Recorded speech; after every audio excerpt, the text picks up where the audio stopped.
नमस्कार दोस्तों, हर्ष के साथ राज यूट्यूब चैनल में आप सभी का स्वागत है। दोस्तों, इस लेक्चर के माध्यम से CAG controller and auditor general of India के बारे में विस्तार से जानेंगे। ये अभी हाल ही में चर्चा में है। चर्चा ये है कि CAG का जो प्रमुख है उनकी नियुक्ति की गई है, वो कौन है और CAG का कार्य क्या है, CAG कहाँ वर्णित है संविधान में, इन सभी के बारे में विस्तार से हम चर्चा करेंगे इस वीडियो के माध्यम से। दोस्तों, आपसे हमारी सिर्फ इतनी विनती है कि आप पूरा वीडियो को ज़रूर देखें। आप देखने के बाद मैं ये दावे करता हूँ कि YouTube चैनल में या कहीं भी आप पढ़े हैं तो इतने अच्छे से और एग्ज़ाम पर्सपेक्टिव से आप CAG के बारे में नहीं जानते होंगे। तो मैं आपको दावे के साथ कहता हूं कि अगर आप इस वीडियो को पूरे देख लेंगे तो निश्चित तौर पर भारत के कोई भी कॉम्पिटिटिव, यहाँ तक कि UPSC की भी प्री तक के एग्जामिनेशन के क्वेश्चन सॉल्व ज़रूर होंगे। ये मेरा आपसे वादा है, तो आप पूरा वीडियो को ज़रूर देखें। तो दोस्तों, अभी चर्चा में है इस कारण कि CAG के नए प्रमुख को नियुक्त किया गया है, जिनका नाम है गिरीश चंद्र मुर्मू, जो कि आप जानते हैं कि प्रथम जम्मू कश्मीर के लेफ्टिनेंट गवर्नर थे पहले, तो इन्हें नियुक्त किया गया है। तो इसी के बारे में हम विस्तार से जानेंगे, CAG के बारे में, controller and auditor general of India के बारे में। तो दोस्तों, मैं स्टार्ट करता हूँ। तो सर्वप्रथम ये देखिए दोस्तों कि भारतीय संविधान का प्रथम जो पॉइंट मैंने राइट डाउन किया हुआ हूँ CAG के बारे में, कि भारतीय संविधान का जो भाग 5 है, भाग 5 अगर आप देखेंगे उनमें अध्याय 5 है और अनुच्छेद आर्टिकल जो है 148 से लेकर 151 तक CAG के बारे में विस्तार से चर्चा किया गया है। तो आपको याद रखना है, एग्ज़ाम में डायरेक्ट पूछे जाते हैं कि भारत का नियंत्रण महालेखा परीक्षक CAG भारतीय संविधान के कौन से अनुच्छेद में वर्णित है, और या तो कौन से भाग में वर्णित है या कौन से अध्याय में वर्णित है। तो आपको इस पॉइंट से इस क्वेश्चन का सारा जो प्रश्न का आंसर मिल चुका होगा। अब नेक्स्ट पॉइंट है दोस्तों कि सर्वप्रथम महालेखा परीक्षक के पद का जो सृजन है लॉर्ड कैनिंग किया था। स्वतंत्रता प्राप्ति पर भारतीय संविधान द्वारा महालेखा परीक्षक को भारत का नियंत्रक एवं महालेखा परीक्षक पद नाम दिया गया। तो आपको याद रखना है कि महालेखा परीक्षक का पद जो सृजन करने वाले प्रथम व्यक्ति कौन था? Lord Canning. तो आपको ये बातें याद रखनी है। नेक्स्ट पॉइंट है दोस्तों कि 8 अगस्त, जो कि कल थे, 8 अगस्त 2020 को श्री गिरीश चंद्र मुर्मू को देश के 14वें नियंत्रण एवं महालेखा परीक्षक के रूप में शपथ दिलाई गई। तो आपको ये बातें याद रखना है कि ये कितने नंबर पर CAG के प्रमुख होंगे। तो ये है 14वें नियंत्रण महालेखा परीक्षक के रूप में इन्होंने पद संभाला है। नेक्स्ट पॉइंट है दोस्तों कि भारत के संविधान के अनुच्छेद आर्टिकल जो है 148 के तहत नियंत्रक एवं महालेखा परीक्षक CAG के लिए स्वतंत्र पद की व्यवस्था की गई है। यह भारतीय लेखा परीक्षण और लेखा विभाग का प्रधान होता है। यह लोक वित्त का संरक्षक होता है। CAG को भारतीय लोकतांत्रिक व्यवस्था में उच्चतम न्यायालय, निर्वाचन आयोग और संघ लोक सेवा आयोग के समान ही एक मजबूत स्तंभ माना जाता है। तो आपको ये बातें याद रखना है। मैंने अभी सिर्फ आपको जो नियंत्रण महालेखा परीक्षक के परिचय के बारे में बताया हूँ कि भारतीय संविधान में कहाँ पर वर्णित है, सर्वप्रथम महालेखा परीक्षक का शब्द किसने लाया, और वर्तमान समय में नियंत्रण महालेखा परीक्षक कौन है, अध्यक्ष कौन है उनके, तो और कितने नंबर के हैं, और इनका जो पावर है, जैसा कि मैं बताया कि उच्चतम न्यायालय, निर्वाचन आयोग और संघ लोक सेवा आयोग के समान ही मजबूत स्तंभ माना ये जाता है। तो आपको ये बातें ध्यान में रखनी है। अब इनकी नियुक्ति, कार्यकाल और स्वतंत्रता के बारे में जानते हैं, जो कि एग्ज़ाम में पूछे ही जाते हैं। तो कैग की नियुक्ति जो है, कैग की नियुक्ति राष्ट्रपति द्वारा, जैसा कि आप स्लाइड में, प्रथम स्लाइड में ही आपने देखा कि नियुक्ति राष्ट्रपति जी करा रहे हैं इनकी। तो राष्ट्रपति द्वारा इनकी नियुक्ति होती है और इनका जो शपथ है, शपथ जो भारतीय संविधान के अनुसूचित 3य अनुसूची में वर्णित किया गया है, एग्जाम में पूछे जाते हैं कि जो शपथ ग्रहण का जो प्रमुख संवैधानिक जो संस्था है या प्रमुख संवैधानिक व्यक्ति हैं, उनकी शपथ का वर्णन कहाँ पर वर्णित किया गया है, तो अनुसूची 3 में। तो उसी प्रकार से नियंत्रण महालेखा परीक्षक का शपथ का जो वर्णन स्पष्ट रूप से अनुसूची 3 में आपको वर्णित किया गया है। अब इनके कार्यकाल के बारे में बात करें। कार्यकाल जो है 6 वर्ष या 65 वर्ष की आयु जो पहले हो तक होता है। तो कहने का तात्पर्य ये है कि अगर उनकी जिस वक्त से नियुक्ति हुई है उस वक्त से 6 वर्ष रहेंगे, या 65 वर्ष, अगर माना कि अभी गिरीश चंद्र मुर्मू जी का उम्र 62 साल है, तो वो अभी से 3 साल तक ही कार्यकाल वो कर सकते हैं। वो 3 साल तक ही, क्योंकि 65 आयु पूरने के बाद स्वतः ही उनका कार्यकाल खत्म हो जाता है। तो आपको ये ध्यान में रखना है कि 6 वर्ष या 65 वर्ष की आयु जो पहले पूरा हो तक ही कार्यकाल इनका होता है।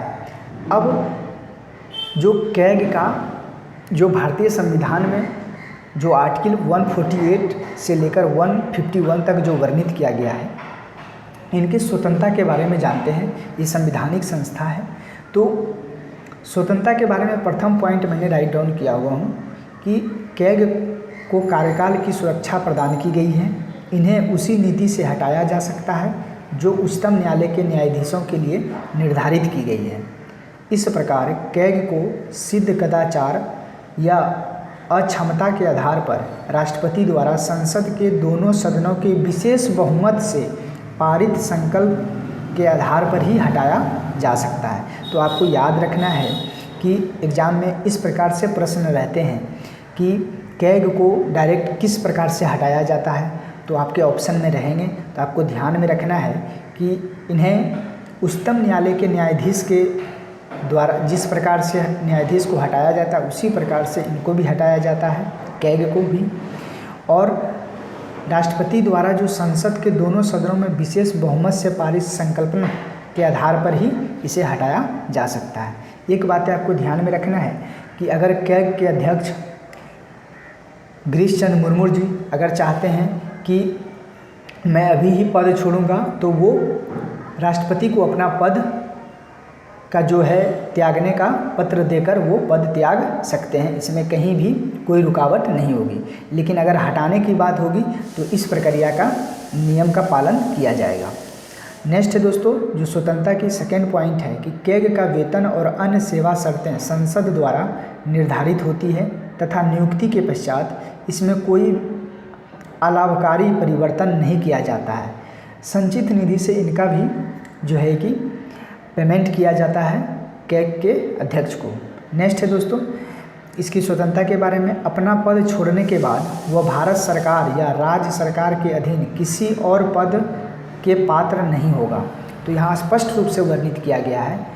अगर गिरीश चंद्र मुर्मू अब भारत के नियंत्रण महालेखा परीक्षक बन चुके हैं, अब वो इनके पद छोड़ने के बाद भारत सरकार के और या राज्य सरकार के कोई भी जो अधीन कोई भी पद पर ये पात्र नहीं होंगे। अब नेक्स्ट पॉइंट है दोस्तों, नेक्स्ट पॉइंट ये है कि कोई भी मंत्री संसद के कैग का प्रतिनिधित्व नहीं कर सकता है। इस पॉइंट का कहने का मतलब यहाँ तक ये है कि कोई भी मंत्री जो संसद में कैग का प्रतिनिधित्व नहीं करेंगे। इसके अतिरिक्त कोई भी मंत्री उसके द्वारा किए गए कार्यों का जिम्मेदारी भी नहीं ले सकता है। तो आपको स्पष्ट रूप से जानकारी रखनी है कि कोई भी प्रतिनिधि इनका प्रतिनिधित्व नहीं कर सकता है संसद में, या तो इनके जो कार्य की जिम्मेदारी भी नहीं ले सकते हैं। अब दोस्तों, बहुत ही इम्पोर्टेंट चीज़ जो कि हम सभी को जानना बेहद ज़रूरी है, आपने जाना उनकी नियुक्ति, कार्यकाल, उनकी स्वतंत्रता के बारे में जाना। अब कैग को भारतीय संविधान में और भारतीय इस परिदेश में कि इनकी शक्ति, इनके पावर और कर्तव्य क्या क्या दिए गए हैं, वो अब हम एक एक पॉइंट कर जानेंगे। तो आप पूरा वीडियो ज़रूर देखें। आपको मैं बार बार बोल रहा हूँ, आप ये लेक्चर देखने के बाद आपके कोई भी एग्ज़ाम के प्रश्न कैग से संबंधित कोई भी प्रॉब्लम नहीं आएगा, तो आप ज़रूर देखें। तो स्टार्ट करते हैं कि शक्ति और कर्तव्य के बारे में। प्रथम पॉइंट मैंने राइट डाउन किया हुआ हूँ कि संविधान के अनुच्छेद 149 में यह कहा गया है कि कैग संघ और राज्य के द्वारा कैग जो है संघ के और राज्यों के तथा किसी अन्य पदाधिकारी या निकाय के लेखाओं अकाउंट्स के संबंध में ऐसे कर्तव्यों का पालन और ऐसी शक्तियों का प्रयोग करेगा जिन्हें संसद द्वारा बनाई गई विधि द्वारा या उसके अधीन विहित जो है किया जाएगा। तो इसमें स्पष्ट रूप से वर्णित किया गया है आर्टिकल 149 में कि जो केंद्र है और राज्य सरकार के जो लेखाओं हैं अकाउंट्स के संबंध में, उन सब के बारे में जो संसद द्वारा बनाई गई विधि द्वारा उनके अधीन विहित होगा कैग को। नेक्स्ट पॉइंट है दोस्तों कि संसद द्वारा पारित नियंत्रण एवं महालेखा परीक्षक कर्तव्य शक्तियाँ तथा सेवा शर्त अधिनियम 1971 के अनुसार उसके कर्तव्य शक्तियों के निम्नलिखित रूप से वर्णन किया गया है। एक संसद द्वारा नियम लाया गया था अधिनियम 1971 में, उन्हीं में स्पष्ट रूप से कैग के शक्ति और कर्तव्य के बारे में स्पष्ट रूप से वर्णित किया गया है, जिनमें से प्रथम पॉइंट है कि वह भारत की संचित निधि, आकस्मिकता निधि और भारत के लोक लेखा प्रत्येक राज्य और केंद्र शासित प्रदेश जहां ऐसी निधियां हैं, संचित निधियां, आकस्मिक निधियां हैं कि संचित निधि, आकस्मिकता निधि और लोक लेखा से संबंधित सभी व्ययों का लेखा परीक्षण करता है। तो कहने का स्पष्ट मतलब ये है कि कैग जो है भारत के संचित निधि, आकस्मिक निधि और लोक लेखा समिति के जो जितने भी निधि है उनके व्यय के बारे में लेखा परीक्षण करता है। नेक्स्ट पॉइंट है जो सेकेंड है बी, वह संघ और राज्य की आय और व्यय की संपरीक्ष ऑडिट करेगा, जिससे उसका यह समाधान हो जाए कि राजस्व के निर्धारण, संग्रहण तथा समुचित आवंटन हेतु पर्याप्त जांच करने के लिए उचित प्रक्रिया तथा नियम का निर्धारण किया गया है। तो इन सभी के बारे में, या वो संघ सरकार हो या राज्य सरकार की जो आय हुआ है, व्यय हुआ है, उन सभी का ऑडिट करते हैं कैग। तो इस पॉइंट में यही बातें लिखी गई है। नेक्स्ट पॉइंट है कि वह राष्ट्रपति या राज्यपाल के निवेदन पर किसी अन्य प्राधिकरण के लेखाओं का भी लेखा परीक्षण करता है। तो या तो वो राष्ट्रपति के निवेदन या राज्यपाल के निवेदन पर किसी अन्य प्राधिकरण के लेखाओं पर भी लेखा परीक्षण कर सकता है कैग। नेक्स्ट पॉइंट है कि वह निम्नलिखित की आय और व्ययों का लेखा परीक्षण करता है, जिनके बारे में 3 पॉइंट हैं। केंद्र या राज्य सरकारों के राजस्व से वित्त पोषित सभी निकाय एवं प्राधिकरण, तो जो भी केंद्र सरकार के द्वारा जहाँ पर भी फंड दिया जाता है, जहाँ पर या राज्य सरकार द्वारा जहाँ पर भी राजस्व या वित्त पोषित संस्थाएं हैं, उनका भी ऑडिट करने की शक्ति है। नेक्स्ट है सरकारी कंपनियां की ऑडिट करने की शक्ति कैग को है। नेक्स्ट पॉइंट है यह जब संबद्ध निकायों के अंतर्गत आवश्यक हो तथा अन्य निकायों या अन्य नियमों एवं निकायों का लेखा परीक्षण करता है। तो एग्ज़ाम में स्पष्ट रूप से पूछे जाते हैं, आपको ऑप्शन दे दिया जाएंगे कि कैग द्वारा निम्नलिखित अधिकार हैं, जिनमें से रहेगा कि सरकारी कंपनी का ऑडिट कर सकते हैं, या इस प्रकार से प्रश्न रहेंगे कि सरकारी कंपनी का ऑडिट नहीं कर सकते हैं, तो ये ऑप्शन क्या होगा, गलत हो जाएगा। तो आपको ये बातें ध्यान रखना है। इन सभी जितना भी मैं यहाँ पर पॉइंट राइट डाउन किया हूँ, सभी से प्रश्न पूछे गए हैं और पूछने की संभावना भी है, तो रिसेंट में चर्चा में भी है, तो आपको जानना बेहद ज़रूरी है। नेक्स्ट पॉइंट है कैग के बारे में कि वह राष्ट्रपति को इस संबंध में सलाह देता है कि केंद्र और राज्य के लेखा किस प्रारूप में रखे जाने चाहिए। तो वो राष्ट्रपति को इस संबंध में सलाह भी देते हैं कि केंद्र और राज्य के लेखा किस प्रारूप में रखने जाने चाहिए। नेक्स्ट पॉइंट है, वह केंद्रीय लेखा से संबंधित वार्षिक रिपोर्ट राष्ट्रपति को सौंपता है। आपको याद रखना है, ध्यान रखना है कि एग्जाम में पूछे जाते हैं कि केंद्रीय कैग द्वारा जो अपनी रिपोर्ट किन्हें सौंपता है केंद्र स्तर पर, तो राष्ट्रपति, और राष्ट्रपति इस रिपोर्ट को संसद के पटल पर रखवाता है। ठीक उसी प्रकार वह राज्य लेखा से संबंधित रिपोर्ट राज्यपाल की सौंपता है, जो उसे विधानमंडल के पटल पर रखवाते हैं। तो ये पॉइंट बहुत ही इम्पोर्टेंट है, क्योंकि एग्ज़ाम में बहुत बार पूछे गए हैं कि कैग द्वारा जो रिपोर्ट है वो किन्हें सौंपा जाता है, संसद को, प्रधानमंत्री को, राष्ट्रपति को। तो आपको याद रखना है राष्ट्रपति को वो सौंपते हैं वार्षिक रिपोर्ट। नेक्स्ट पॉइंट है दोस्तों कि वह राज्यों के लिए लेखांकन तथा लेखा परीक्षक दोनों प्रकार के कार्यों को करता है। ध्यान रखना है, ये पॉइंट बहुत ही इम्पोर्टेंट है। जो राज्यों के लिए जो कैग हैं वो राज्यों के लिए लेखांकन और लेखा परीक्षक दोनों प्रकार का कार्य को करता है। ज्ञातव्य है कि 1976 में नियंत्रक एवं महालेखा परीक्षक के कार्य में परिवर्तन लाते हुए उन्हें लेखांकन का मतलब है लेखों की तैयारी के दायित्व से मुक्त कर दिया गया है। इस प्रकार वह वर्तमान में संघ के लिए सिर्फ लेखा परीक्षक का कार्य करता है। इस पॉइंट से तात्पर्य ये है कि कैग जो है केंद्र स्तर पर नियंत्रण महालेखा परीक्षक का जो है सिर्फ जो लेखा परीक्षक का ही कार्य करते हैं केंद्र स्तर पर, लेकिन राज्यों स्तर पर क्या है, लेखांकन और लेखा परीक्षक दोनों प्रकार के कार्य उनकी होती है। तो लेखांकन का मतलब है लेखों की तैयारी, केंद्र स्तर पर लेखों की तैयारी से सीएजी को मुक्त कर दिया गया है। इस पॉइंट में यही है। तो आपसे एग्जाम में इस प्रकार से प्रश्न पूछे जाते हैं कि कैग के बारे में दे दिया जाएगा, निम्न कैग पर विचार कीजिए। ऑप्शन रहेगा कि यह राज्यों के लिए सिर्फ केवल लेखा परीक्षक के कार्य करते हैं, तो आपको ये ऑप्शन क्या होगा, गलत हो जाएगा। और अगर रहेगा इस प्रकार से कई प्रश्न रहेंगे, विचार कीजिए कि केंद्र जो कैग हैं केंद्र स्तर पर लेखा परीक्षक का कार्य करते हैं, तो वो सही हो जाएगा। तो आपको ध्यान में रखना है राज्यों स्तर पर क्या होगा, लेखांकन व लेखा परीक्षक दोनों प्रकार के कार्य ये करते हैं। इस पर बहुत ही अच्छा प्रश्न बन सकता है, तो आपको ये बातें याद रखना है। नेक्स्ट पॉइंट है दोस्तों कि वह संसद की लोक लेखा समिति के मित्र और मार्गदर्शक के रूप में कार्य करता है। यह समिति जो है लोक लेखा समिति संसद की ओर से विस्तृत वित्तीय नियंत्रण रखती है। तो आपको ये बातें याद रखना है कि लोक लेखा जो है, लोक लेखा समिति को जो कैग के बारे में बोला जाता है कि कैग जो है संसद की लोक लेखा समिति के मित्र और मार्गदर्शक के रूप में कार्य करता है। और ये जो समिति है वो जानते ही हैं कि संसद की ओर से विस्तृत जो है वित्तीय नियंत्रण रखती है।